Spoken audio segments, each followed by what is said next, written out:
களத்துல இருக்கவங்கள பத்தி பேசுவோம். நம்ம களத்துல இல்லாதவங்க பேசுவோம். அதை களத்தில் இருக்கிறவங்க ஈரோடு கடப்பாறை களத்தில் இருக்கிறவங்கள பற்றி பேசுவோம். களத்தில் யார் இருக்கா?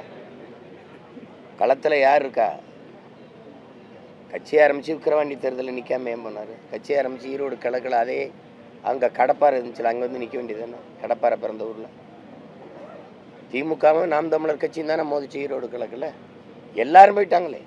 இந்தியாவை ஆண்டு கொண்டிருக்க பாரதிய ஜனதா வரல, ஆண்ட அதிமுக வரல. களத்துக்கே வராதவர் களத்தை பற்றி பேசுகிறதா ரொம்ப நகைச்சுவையாக இருக்குது. களத்துக்கு ஏன் வரல? 24 பாராளுமன்ற தேர்தலில் உங்கள் கொள்கை எதிரியை வீழ்த்த நீங்கள் எவ்வளோ களத்துக்கு வந்தீங்க? அதெல்லாம் சிரிச்சுட்டு போயிடணும். அப்படியே சிரிச்சுட்டு போயிடணும். ஈரோடு கடப்பாறை பெரியார்னு யாரை சொன்னார்னு? ஈரோட கடப்பாறைன்னா யாரை சொல்கிறாருன்னு உங்களுக்கு தெரியாமையா கேட்குறீங்க? ஈரோட்டு கடப்பாறை அதெல்லாம் தம்பி, அதெல்லாம் துருப்பிடிச்சு பழைய இரும்பு பேரிச்சம்பளத்துக்கு போட்டாச்சு. நீங்கள் போய் கடப்பாறை இன்னும் கம்பின்லாம் சொல்லிச்சிங்க. என்னடா துருப்பிடிச்சு பழைய இரும்பு பாத்திரங்களுக்கு பேரிச்சம்பளம்னு அதை தூக்கி போட்டாச்சு. இதெல்லாம் வேறு ஏதாவது உருப்படியாக கேளுங்க. காலையிலே